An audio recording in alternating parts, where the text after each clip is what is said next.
Hi, everyone. My name is Danny Shulkin. I'm a current 3L at the law school, and I must say it's very inspiring to be here today and to see all of you and to see people who maybe I could be like someday. And in that vein, I'd love to introduce our keynote speaker, Nilu Razi Howe. She has a very long list of incredible accomplishments. She's currently the Senior Operating Partner at Energy Impact Partners, an energy VC fund. She's formerly the Chief Strategy Officer and Senior Vice President at RSA, a global cybersecurity company, where, among many other things, she led corporate strategy, corporate development, and global program management. She also worked at Endgame, an enterprise software security company, and was managing director at Paladin Capital Group. She has a TED Talk. She's a judge at innovation competitions. She's on the board of many companies, ranging from companies that tackle data security, insider threat, endpoint data protection and detection. She is a senior fellow at the Cybersecurity Initiative. And fun fact, she's on the board of the hospital where I was born, Sibley Hospital.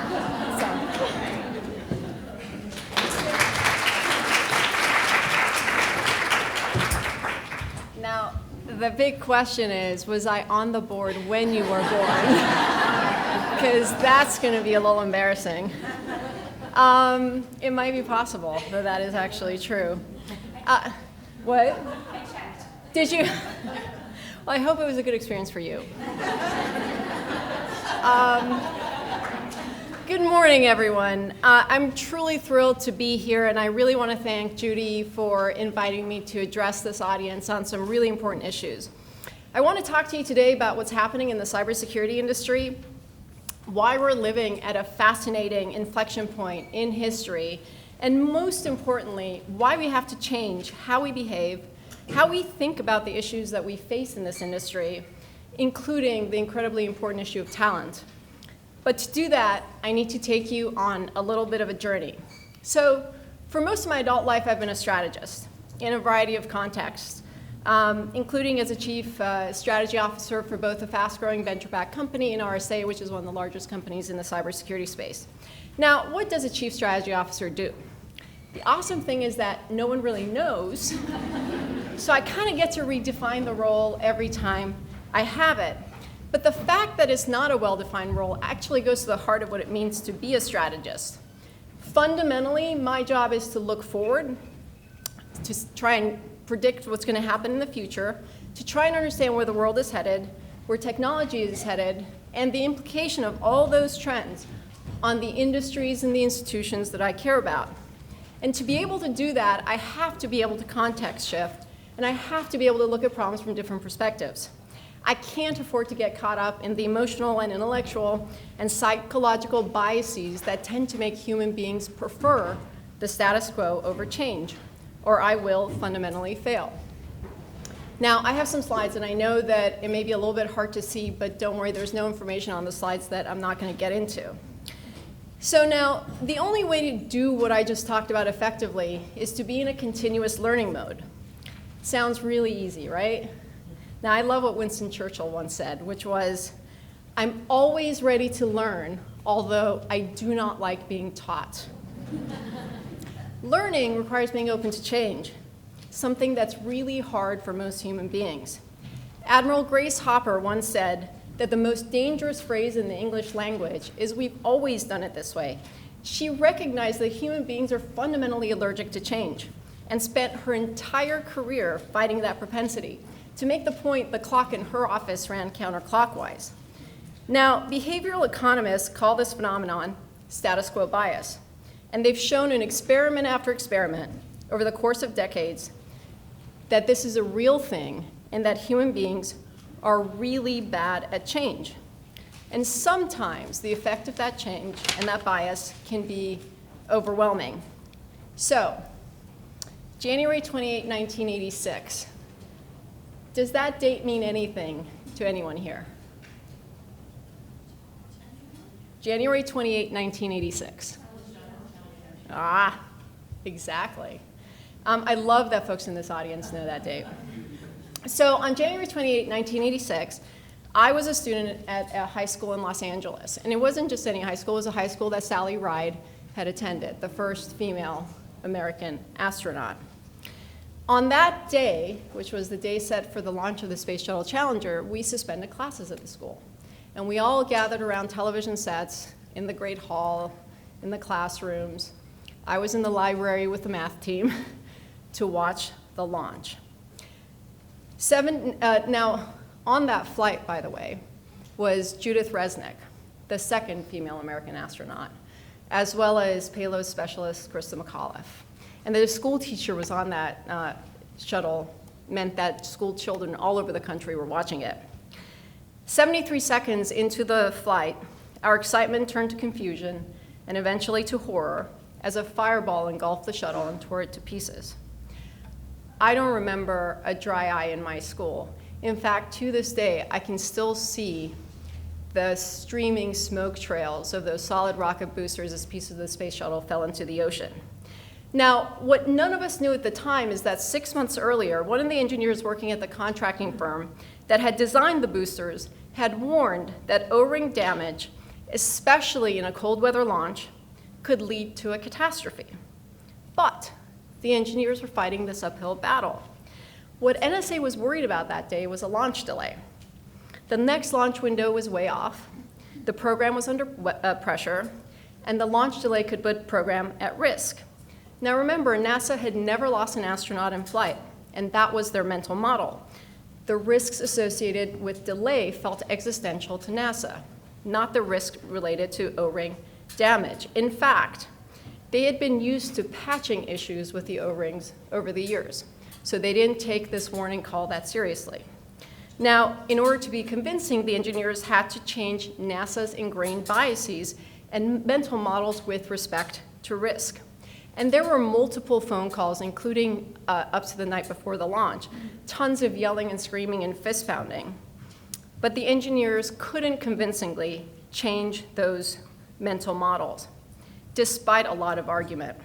NASA held steadfast and to the models that they had, which did not lead to the right answer.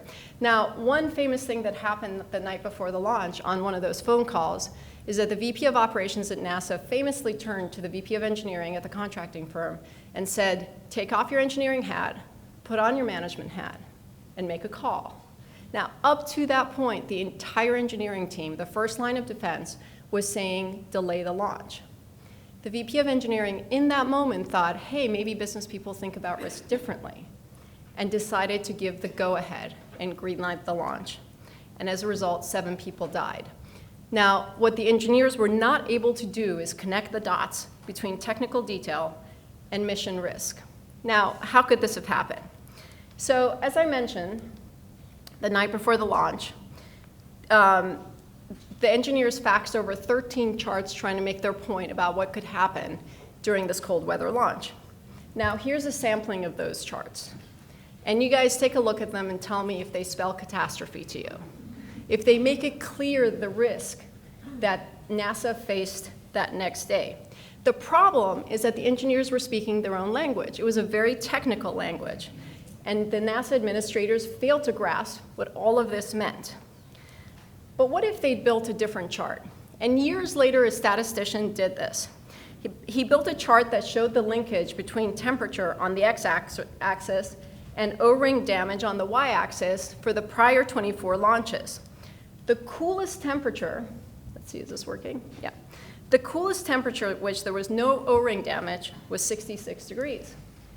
But at 53 degrees, there was significant damage. Now, the problem was that at the day of the launch, the temperature was predicted to be between 26 and 29 degrees. And there was actually no data to show exactly what was going to happen in that temperature. But a simple extrapolation curve would have made it pretty clear that the extent of the damage was going to be catastrophic. The linkage between engineering detail and mission risk and impact become clearer. Now, why do I tell this story? There are so many stories to take away from this and a whole bunch of other events. Deepwater Horizon is another one that are important to talk about. First of all, one of the things I like to say is there is a difference between being right and being effective. They're two very different skills. You can have the best people, you can have the best capabilities, you can be best in the world and smartest. But if you can't understand how to explain what you're doing, it is very hard to be effective. In fact, you run the risk of being dead right, as was the case on this day. Remember, human beings are biased to avoid change. In fact, the more difficult a decision we have to make, the more we're going to resist wanting to change. And we have to have that in mind as we try and explain what's going on in the world. This brings me to my second point. I'm going to keep talking about this. Human beings have a beautifully flawed operating system, right? Our operating system is made up of over 150 cognitive biases, which were fantastic when we lived in caves and fought leopards and lions for a living, but they do very little to help us in the age of accelerations. And finally, today, cybersecurity is a shared threat between the government and the private sector, and the previous panel talked a lot about this. Not only are our businesses and our people being targeted by our adversaries for their national security purposes, but our businesses and our people are going to feel the second-order effects of government activity in cyberspace. We have to have persistent cooperation and persistent collaboration between the government, especially those agencies that have specialized skills and knowledge in the space, and this private sector who now owns the critical infrastructure. And to be able to do this effectively, we have to understand each other's perspective, we have to be able to speak each other's language, and we have to have translators who can talk across the community. So now, let's talk about, sometimes I get ahead of my slides. So let's talk about the cybersecurity industry for a second. So who here knows who coined the term cyberspace? Go ahead. Is it William Gibson? It is. Have you read the book? A long time ago. Yeah. So it was William Gibson in his 1984 book, Neuromancer. And in it, he defined cyberspace as a consensual hallucination experienced daily by billions of legitimate operators. Unthinkable complexity. This was 1984. By the way, the commercial internet didn't come into existence until 1992. So it was particularly prescient. Now, for anyone here who hasn't read Neuromancer, I'm a little bit of a science fiction geek, but it's a fantastic novel, and you just have to make a point of continuing to read through it, because it's the closest anyone who doesn't do drugs gets to an acid trip. Like, you just can't stop. And I don't, by the way. But in this book, he also launched the cyberpunk movement and came up with the concept of the Matrix. So if you want to go on a ride, I recommend reading this book. So let's talk about this crazy space, this consensual hallucination that we're all having. And I want to start with the vendor landscape. So, and this is a subset.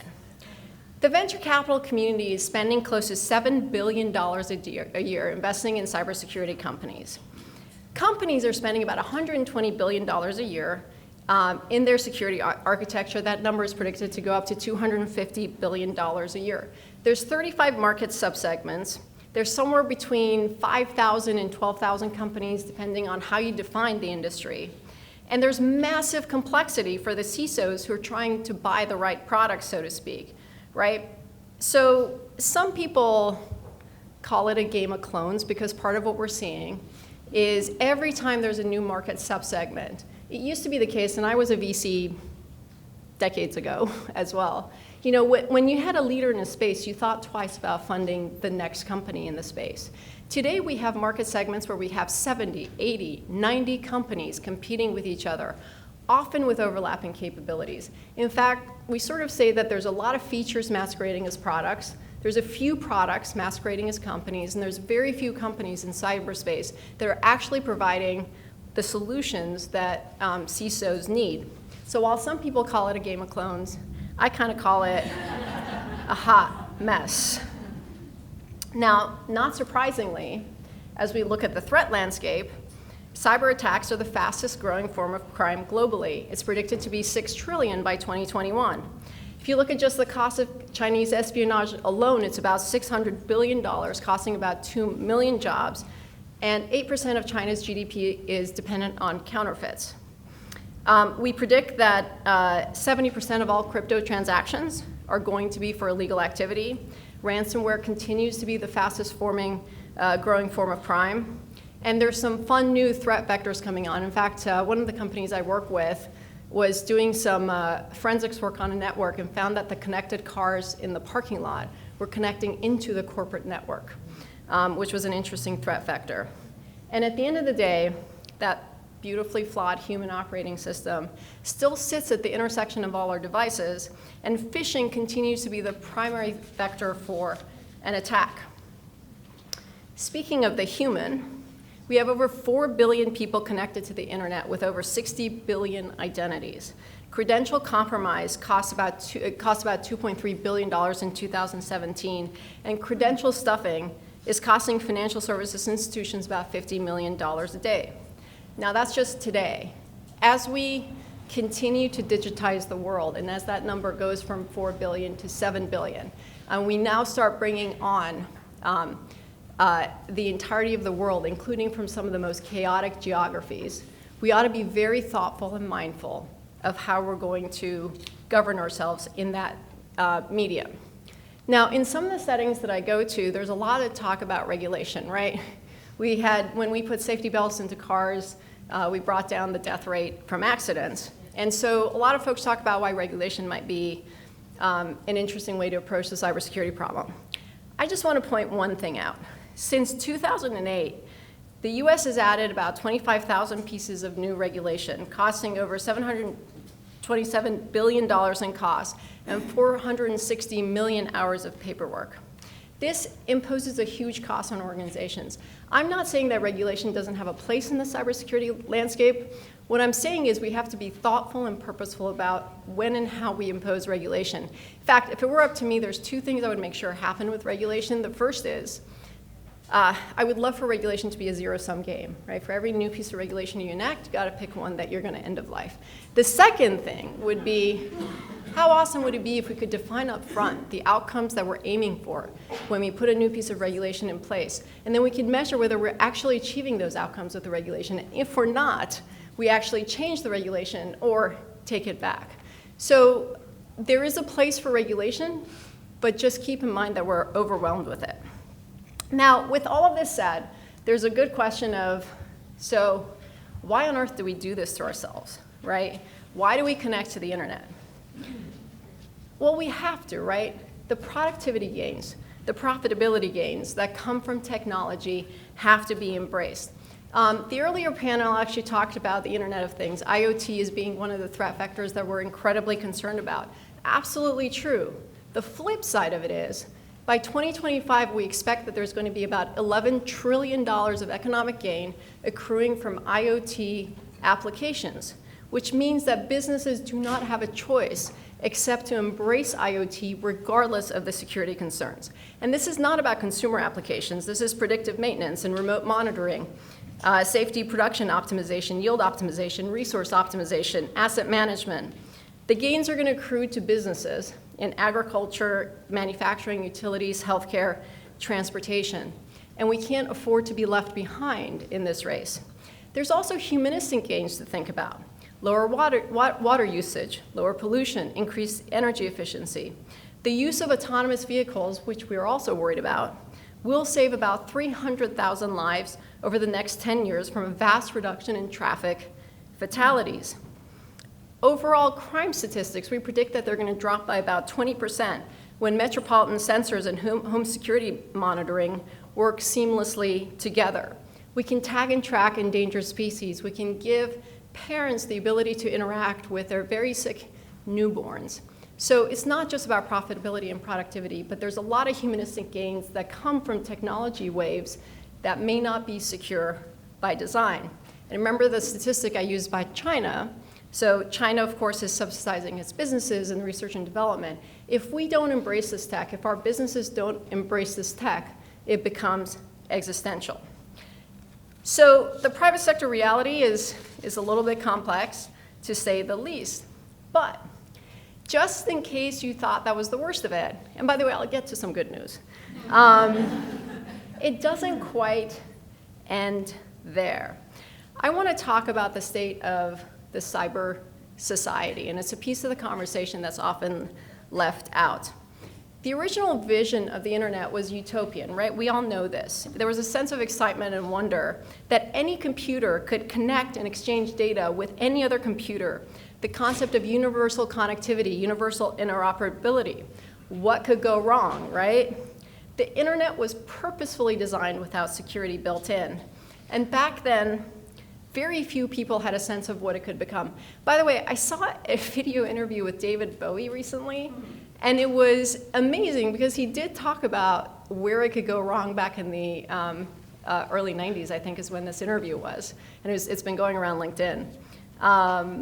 But very few people other than David Bowie had a sense of all the different places that the internet could go. So let's take a look at where we are today. And again, the last panel touched on some of this. I want to start with social media, where for sure it enabled a whole new sense of personal connectivity and power. But we're now experiencing whole new categories of harm as well. And who would have guessed that the ability to use social media platforms to manipulate people is becoming one of the most significant threats to democracy? So this statistic here I find absolutely fascinating from a human perspective. 2/3 of people in the US get their news from social media. Most of them don't trust the news they get from social media. So just think about the implication of that you're purposefully going to a source that you don't trust to get your news. Our technology platforms are addictive by design. The average user touches their phone. Who wants to guess what the number is? How many times a day? 2,617. I don't know why it's that precise, by the way, but the one statistic I saw was 2,617 times a day the average user touches their phone. They're built to reward virality, not veracity, and so kind of not that surprising. As much as they have some positive effects, they also have some pretty negative effects, including stress, anxiety, and depression. In addition, they amplify our pre-existing patterns of behavior rather than helping us expand our thinking. Remember when I talked about the cognitive biases? Most of these biases are focused on making us feel good about where we are today and seeking information in people who agree with our perspective so that we feel good about the world that we live in. Our biases aren't there inherently focusing us, helping us get out of our comfort zone. The tech platforms curate our news feeds to amplify these existing patterns of behavior. The images are meant to incite emotion rather than logic. And their goal is to keep you captive and give you sort of a more extreme version of what you believe. Now, here's what's also interesting. Human beings have this propensity to believe in the authenticity of anger and negative news over happiness and positive news. So what tends to go viral is negative news, not positive news. Again, sort of exacerbating some of the issues that we have online. Now, I love this chart in a scary way. It's from the Pew Research Center. By living in the echo chambers and communicating with people who think exactly like us, what's happened to our society is we've become polarized. So this is research that was done by Pew. In 1994, which is the image all the way on the right, this is Republicans and Democrats. There was huge overlap between our belief system, and there was a middle, and there was common ground. In 2004, we actually came closer. Now, one of the reasons perhaps we came closer is because of 9/11, but either way, if you look at what's happened since 2004 to 2017, and these patterns have become even worse since then, is that the middle is essentially gone, right? We have become polarized. Now, polarization, here's why this is important. It's about tribalism. It's not about having a polite disagreement with your neighbor. It's about refusing to live next door to someone whose opinions you disagree with. It's about antagonism. In the 1960s, the presidential race, negative ads were about 10% of the presidential race. Today, that number is completely flipped. A polarized society doesn't have shared values, and it doesn't have a shared vision for society. It's a zero-sum game where I am right and you are wrong, and there's no common ground. Now, I'm Iranian, born and raised there. I'm American. But it reminds me of life in the Middle East. It reminds me of the Arab-Israeli conflict. It reminds me of the Sunni-Shiite divide. It reminds me of Iran versus Saudi Arabia. It is not this country that I grew up in. America is based on this concept of shared values and finding common ground, and this is what's slipping away from the society. Now, I'm not blaming this all on tech platforms, don't get me wrong. We have seams in society, and I'm going to get to that, and trends that are getting worse. The platforms exacerbate this problem by amplifying polarization, and then our adversaries are learning how to exploit this. The last 3 years, what we've seen our adversaries doing, and again, the last panel talked about this, is really about prepping the field, so to speak. They're experimenting, they're acquiring skills, we're seeing them do that. We don't yet know where they're going to take it, and that remains to be seen. So, now, I want to talk about the seams for a second, and I want to talk about the time and the historical inflection point that we're living in. And the first thing I want to start with is the pace of technology change. This is a chart from Thomas Friedman and Astro Teller at Google X, who have said that we're now living in a time where, for the first time in human history, the pace of technology innovation is actually outstripping our ability as humans to adapt. Which means, as we look forward to the future, technology, access to technology, the ability to participate in industries and tech industries is going to define the haves and the have-nots in society, which might be okay if we were starting in a good place, but we're not. Almost half the people who live in G7 countries, this includes the US, believe they are worse off today than they were 20 years ago. This is one of the fundamental premises of capitalism in this country, is that we believe that we can make life better for our children. Most people don't believe that anymore. 2/3 of folks who live in G7 countries believe that their country's headed in the wrong direction. Half the voters in these countries feel disconnected from their electoral process. Just think about that. Half the voters don't believe that their vote counts. And one of the scariest things, and I know this is a little bit hard to see, this again is from Pew, young people are losing faith in institutions that matter at a much faster pace than we're used to, in their government leaders and in their business leaders. But if you poll the entire population, about half don't know when their politicians are speaking the truth.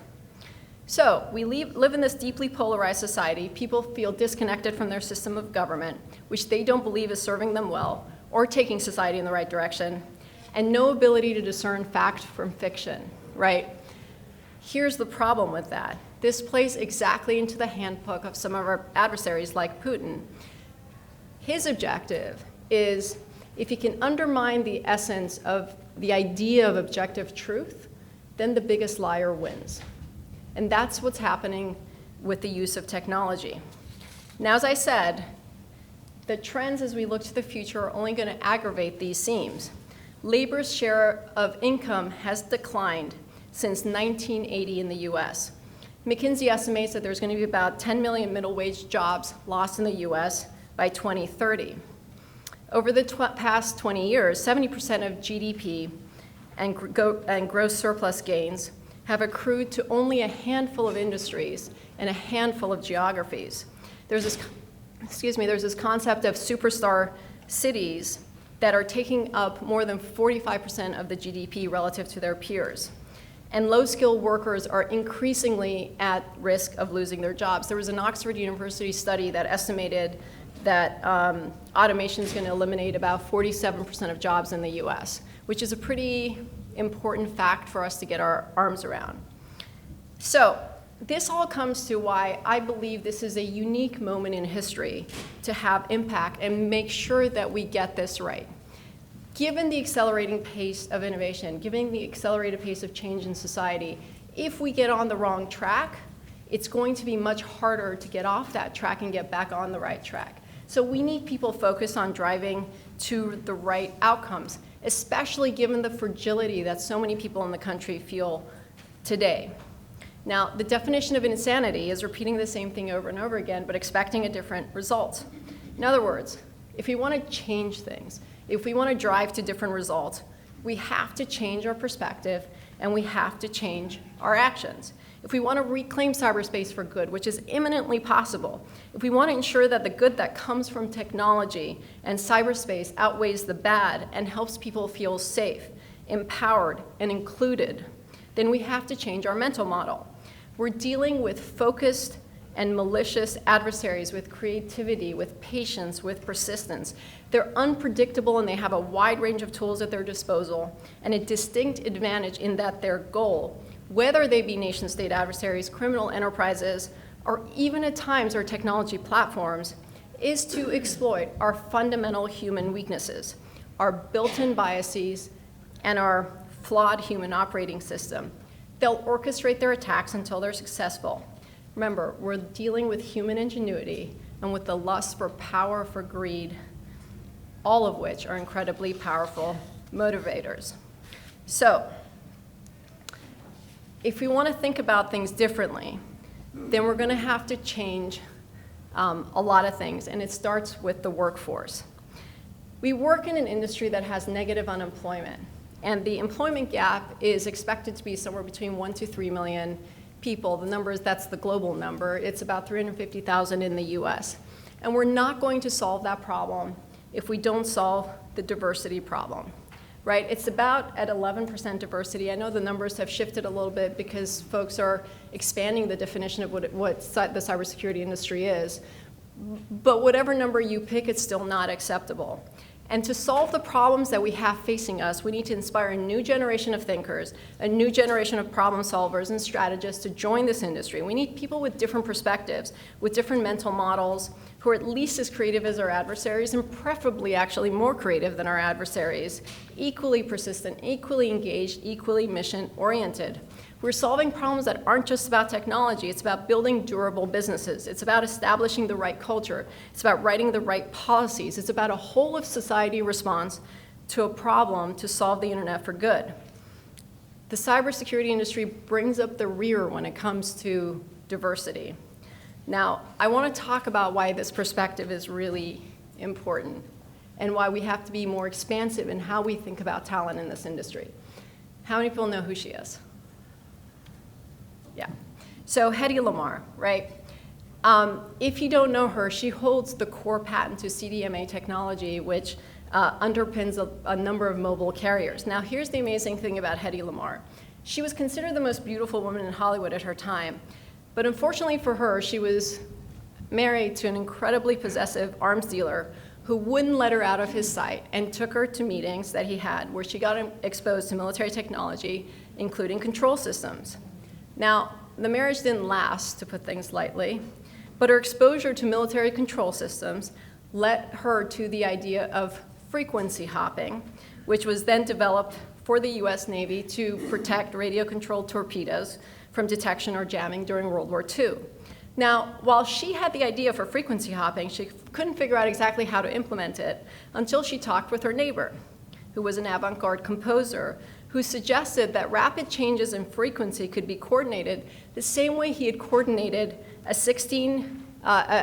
sonata for 16 synchronized player pianos. So, an actress with no technical training, but a ridiculously sharp mind, and a composer together solved the problem of secure military communications for us during World War II. Elizabeth Friedman.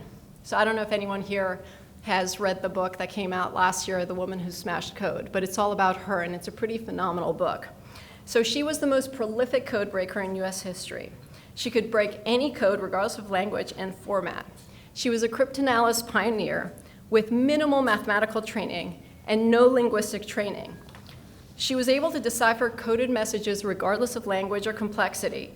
And during her career, she deciphered messages from Chinese drug smugglers to ships at sea during the Prohibition era.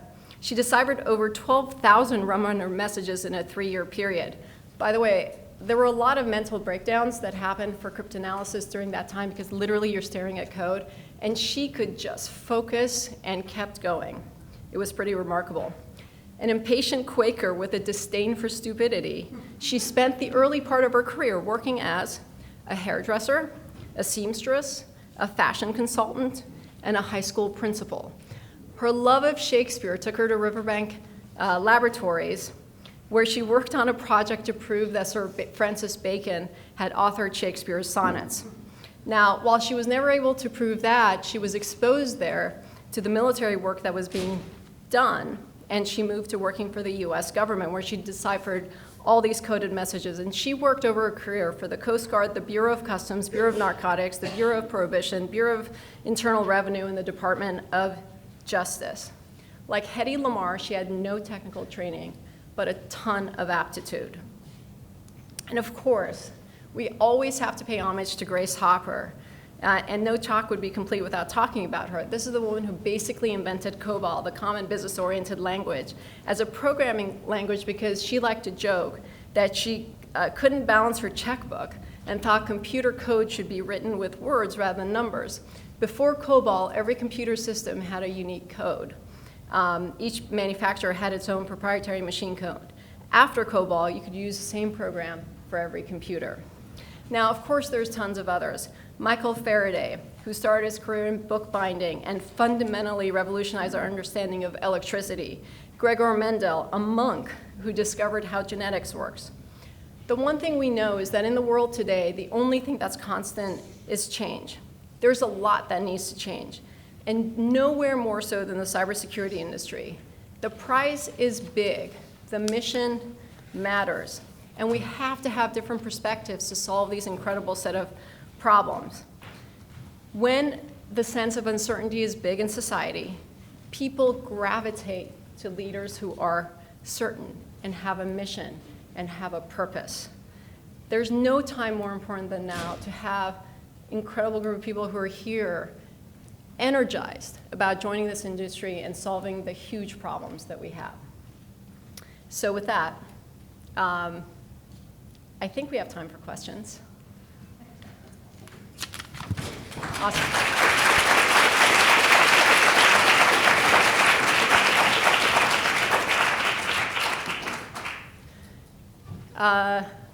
Sure. I'm going to. Awesome talk. Thank you. It seems like the attackers always win, though. Like, I don't get, you laid out this kind of industry map that seems totally overwhelming. But do we have any hope on defense of actually being able to fail against all these attacks we've been about? We do. So my view is, of course we do, but we need to have a whole of society response. We can't be acting, doing our best in different silos. Everyone's got to do their bit. Someone brought up education. There's no question that learning to discern is a part of an education that we need to have and make sure people in society know about it. I personally don't think government's going to be the one that does it. I think it's going to be private sector with nonprofits who do it. The government has a huge role to play here. So when I mentioned that I'm not a fan of a lot of new regulation, and someone brought up the seatbelt thing. I said, well, you know, we save lives by putting seatbelts in, so regulation is good. I was like, yeah, but the problem here is, like, we're getting carjacked and blaming the car manufacturer for the carjacking because there's absolutely no consequences for the carjackers. So until government starts doing its part, which is imposing costs on the people who are coming after us, there is nothing we can do as businesses to stop a committed adversary from getting in.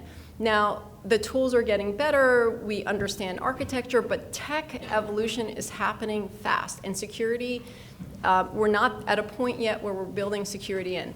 So if the government does its part to create deterrence in cyberspace for the activities that are going on, the private sector does its part about using best practices, the public does its part with education, then we have a shot. Sure. They are big ifs, but they're doable. And I agree with you, it's going to take will. And it's going to take, I mean, the problem is that the government has to do it, and the problems are bigger than election cycles, and they're not sexy topics to talk about or to attack, but we've got to do it. We have a room full of women here. So today and in the future, what do you think is your view of how can women contribute to improvement? Because we as women, and you proved it there, have incredible capacity. Actually, we have something called, we have the left brain has been always a men-oriented science, and the right brain, as I always say, the women are always right, is about women intuition, and most probably these ladies were highly intuitive, and most probably everybody here is highly intuitive. Yep.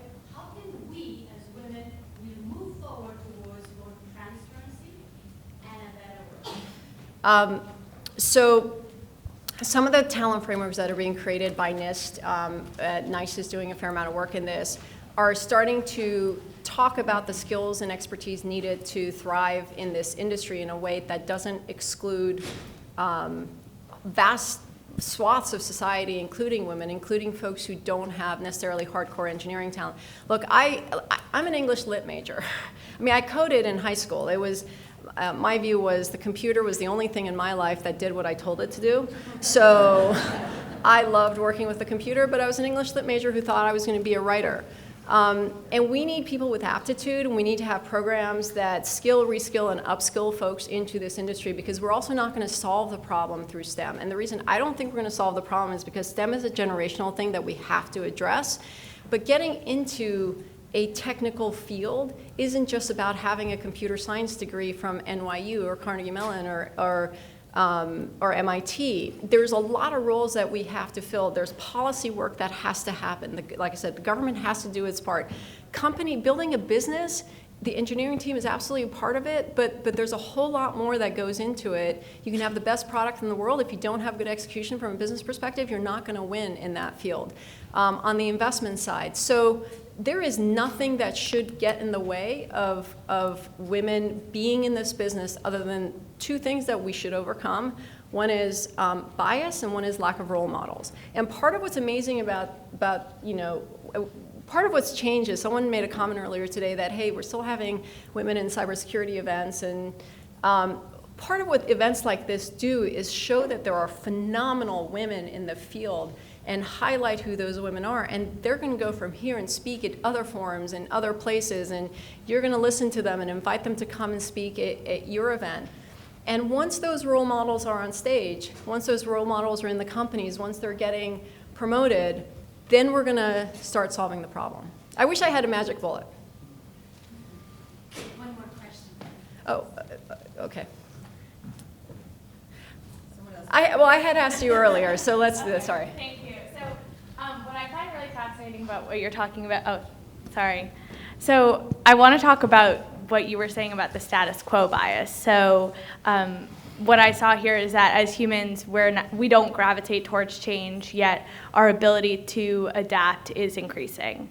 So I guess my question is around, is it the chicken or the egg? So in regards to kind of technological innovation, is our ability to adapt because of the speed at which we're innovating, and because technology is changing so quickly, or is technology changing so quickly because we are quicker to adapt? So I actually, resisting change is the one thing every human being has in common. If you think about it from the moment you're born at Sibley, when a stranger holds you, you cry, because what you want is the comfort of what you were used to. So from our first days, we are resistant to change. We like to feel warm and comfortable and know what we're in for.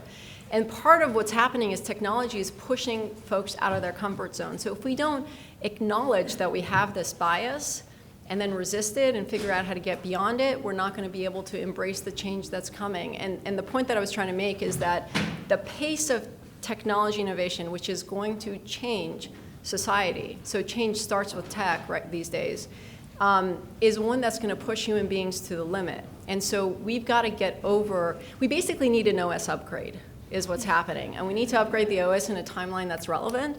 But it's totally doable, because if we acknowledge what the problem is, then we can actually overcome it. We don't need to wait for our DNA to change. Thank you. Is that it? Thank you so much.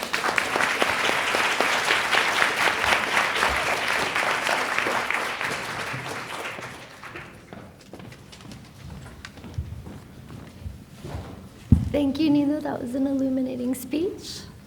Okay. Hi, I'm Stavros Bakhtiar. I'm the Director of Operations and Strategic Development at the Center for Cybersecurity. I work with Judy. She's my colleague. So I'm just wanting to take a moment to briefly, sorry, can you hear me better? Okay. To briefly speak about the importance of the event and our Women Leader in Cybersecurity Award. This is the third year that we have presented this award.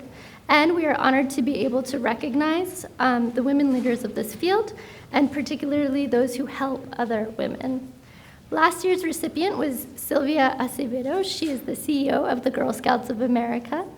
Her important work has built greater programs within the Girl Scouts, and one of the many achievements during her tenure is that she's created the cybersecurity badge, which introduced young women to this significant field early on. Her own accomplishments are that she was a rocket scientist, an entrepreneur, author, and CEO, and that really showcases the powerful message that women in tech are spreading. This year, we are awarding Joyce. She's helped and inspire thousands of women to advance their prospective cybersecurity roles. Rachel Greenstadt, she's a associate professor of computer science at NYU Tandon. She will be presenting this award with me.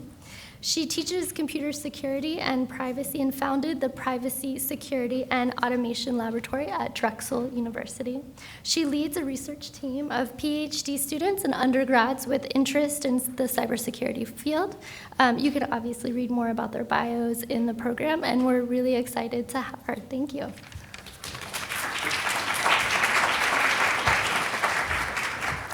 Hi, everyone. I'm really thrilled to have this opportunity to present this award to Joyce Procaglia, who has devoted her career to advancing the position of women in cybersecurity. There are a lot of people who do very important work trying to address this problem at the front of the pipeline, convincing more women to try out a career in tech or security with programming for talented young girls. However, these efforts are insufficient if there isn't anywhere worthwhile for bright girls to go when they grow up into talented women with ambitions to change the world. Joyce Procaglia is the CEO of Alta Associates and founder of the Executive Women's Forum on Information Security, Risk Management, and Privacy. She recognizes that there are amazing women at all levels of our field who are out there ready to participate and lead. She's worked to help them find opportunities at the highest levels and also worked to help companies build dynamic and diverse teams. I've recently joined NYU Tandon as an associate professor in cybersecurity, 12 years after my PhD, and I know that the challenges that a mid-career transition can bring. And I want to personally thank Ms. Procaglia for the work she has done to normalize the idea that a leader in security can be someone who looks like me. And I'd like to call up Liz Mann, who's going to accept the award on her behalf. Unfortunately, she can't be here today. Thank you so much. So, yeah, here should we, I guess, if you, I don't know how we're that's great. doing this, but Perfect. all right, thanks. Thank you.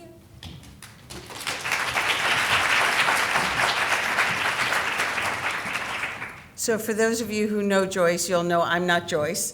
I'm happy to say hello today. My name is Liz Mann. Joyce usually dances when she gets up on stage, so I'm not going to dance, but I am very proud and happy to accept this award on Joyce's behalf. Joyce and I met when I joined EY in 2012 and became EY's sponsor for our relationship with the Executive Women's Forum. This year, we celebrated our 16th year of sponsorship and support for that exceptional organization. Joyce really is a visionary, a thought leader, and a women's advocate.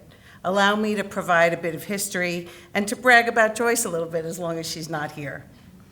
In 1986, Joyce founded Alta Associates, a specialty recruitment organization focused on cybersecurity, information security at that time.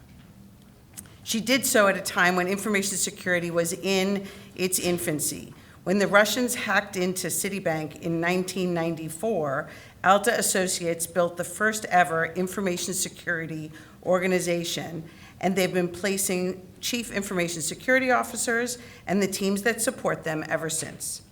Today, they are the leading executive search firm specializing in cybersecurity, and they are proud that over 45% of their searches are filled with diverse candidates. Also worth noting, Alta ensures that women are represented in this slate of candidates for each search. Observing that security was and is, as we've heard, such a male-dominated field, in 2001, Joyce founded the Executive Women's Forum on Information Security, Risk Management, and Privacy. Over the past 17 years, the EWF has become the largest member organization dedicated to engaging, developing, and advancing women leaders in security. Each year, the EWF gives a full Master of Science degree scholarship to Carnegie Mellon University. They've given 12 so far. And also they give a PhD scholarship to Purdue and to University of Missouri. Joyce has been giving women in security a voice for almost 20 years. In 2017, Joyce brought that voice to Capitol Hill and hosted a historic Women in Cybersecurity on Capitol Hill public-private symposium attended by 125 executive women. The purpose of this symposium is to increase women's participation in the legislative process. In 2018 and 19, Joyce continued to engage women in the legislative process and has expanded the event to 2 days on the Hill, including meetings with congressional and Senate staff and leaders, federal agencies, as well as the National Governors Association. The EWF is now a conduit to educating congressional members and increasing the number of women providing public testimony. This year, as if this were not enough, Joyce founded Board Suited, an innovative online executive education course designed to prepare senior executives for public, private, nonprofit, and advisory board candidacy and service. The mission of Board Suited is to increase the pipeline of diverse and qualified candidates for board service.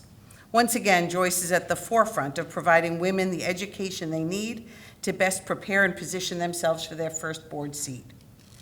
As you can see, Joyce is a visionary in creating companies, engaging and developing leaders, and creating programs and events that benefit individuals, corporations, and even the nation as a whole. My team has benefited from our work with Joyce in so many ways. We've collaborated on local events, we've gathered at the annual conference, and we've leveraged the national conference to build incredible bonds with one another and with our clients.